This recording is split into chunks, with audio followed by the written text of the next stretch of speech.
Welcome back to the program as we continue with the jointing procedure. Before crimping commences, ensure that the jaw size of the crimper is suitable for the diameter of the ferrule.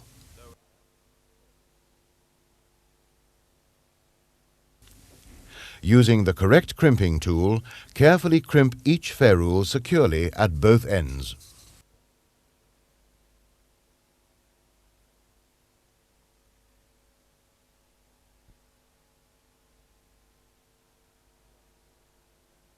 Join the remaining conductors using the same procedure.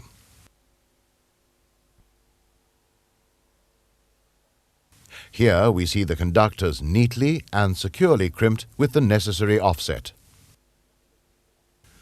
In preparation for cleaning the outer surfaces of the cable, place the mold on the joint area and note the position of the mold ends.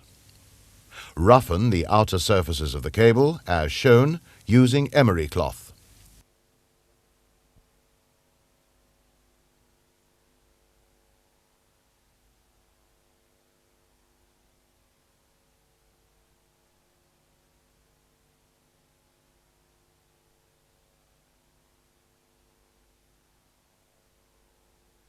Apply 2 layers of stretched rubber tape over the prepared areas to create a seal.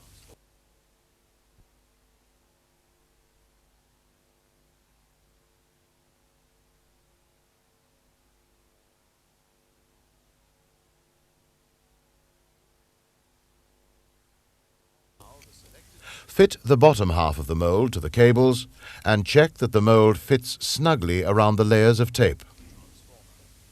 Now fit the top half, clipping both halves together firmly, thus ensuring that they are correctly aligned and well sealed upon the rubber tape. Remove the pouring lid. Wrap each end of the mold with highly stretched rubber tape to seal the ends and prevent movement.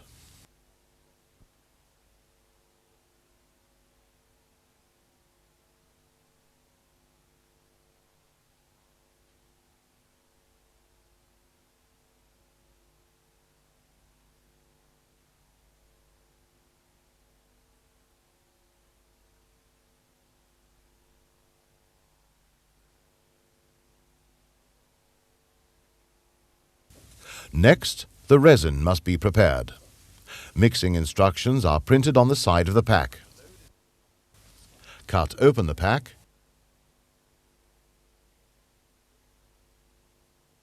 Then remove the separating clip from the resin pouch and thoroughly mix the resin and activator.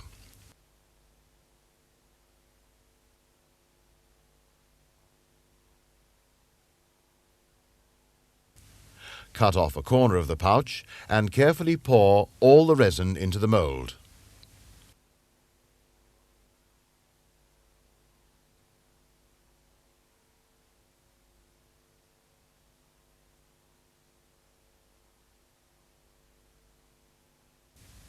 When the mold is full, tap the sleeve gently to remove any air bubbles present.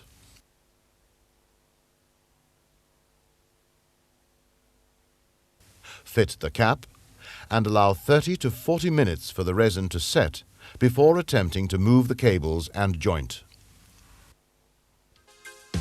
By following the procedures demonstrated and the instructions provided by the kit manufacturers, you can be assured of a safe and long-lasting termination.